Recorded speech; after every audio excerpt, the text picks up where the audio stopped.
It breaks down to below what most people would call filmmaking in its purest form. For the pictures don't even move. They're static. It's a storyboard more than anything. It's a living storyboard, animated only by voice and direction. How could such a thing compare to a feature film? A feature film made by a visual master. You'd have to see it to find out.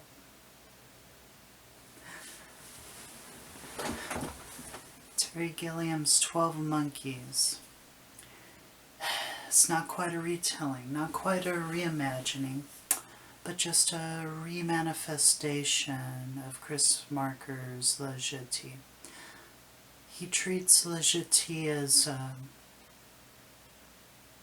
storyboard for his feature film, a storyboard to which he adds and slightly tweaks. He treats the storyboard as a very strong second or third draft. Gilliam is one of my favorite visual storytellers. His pure filmmaking is untouchable. Brazil is one of the most beautiful and disgusting films I've ever seen.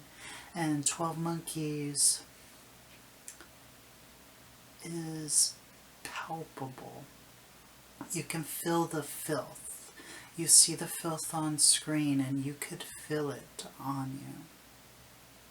It's a very rare talent to be able to translate things so directly, visually. Still, though, somehow I feel more from the grainy black and white images Chris Marker took for Jetee. How could that be? Insinuation, nuance. Jetee says nothing outright, but it says everything outright. Everything is from the man's perspective.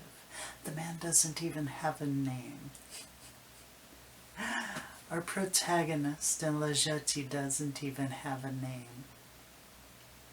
Yet he has more personhood than Bruce Willis does in 12 Monkeys. The man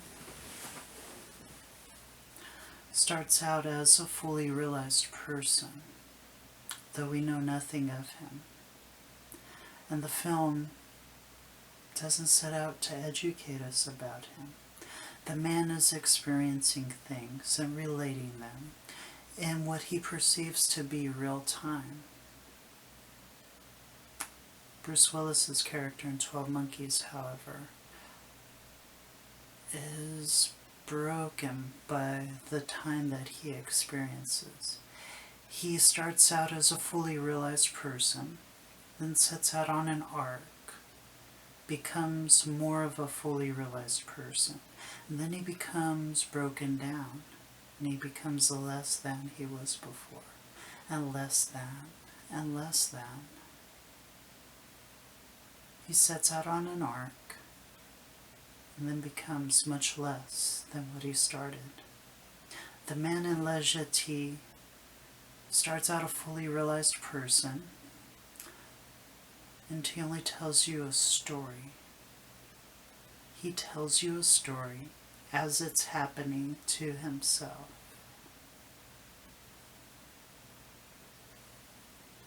The story happens to be the last story that he can relate in his life. And it happens to be a story that's been unfolding his whole life, and he didn't even realize it. Much the same is happening for Bruce Willis in 12 Monkeys, but we're detached. Being more of a narrative film, everything is from a third-person perspective. Not especially a tight third-person perspective, because we we can follow other characters and other storylines. So, 12 Monkeys isn't just Bruce Willis's story.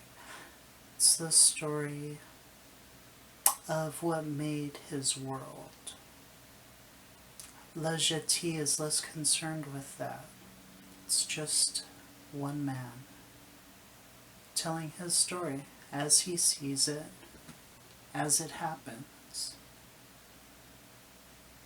Even though the man and Bruce Willis in both films go through essentially the same thing, the same way.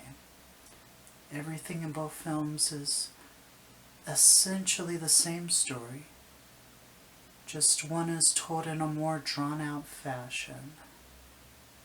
Jetee seems to be more powerful, more palpable, to me anyway, because it's all focused on one person, one person's experience, their frailty, their weakness, their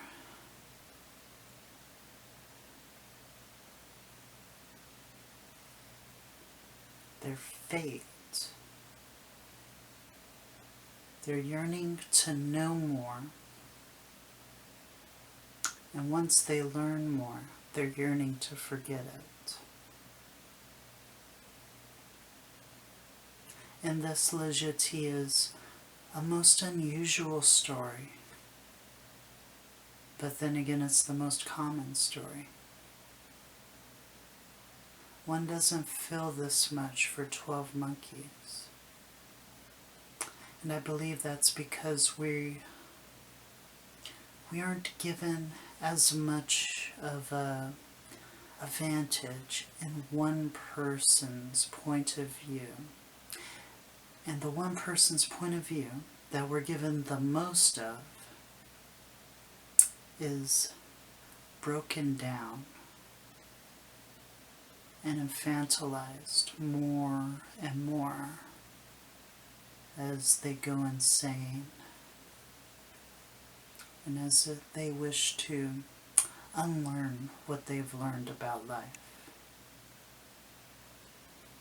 These subtle differences are how, in my opinion, a 28-minute black and white narrated slideshow can be much more powerful than a 98-minute feature film with a huge Hollywood budget made by one of the greatest visual storytellers perhaps ever.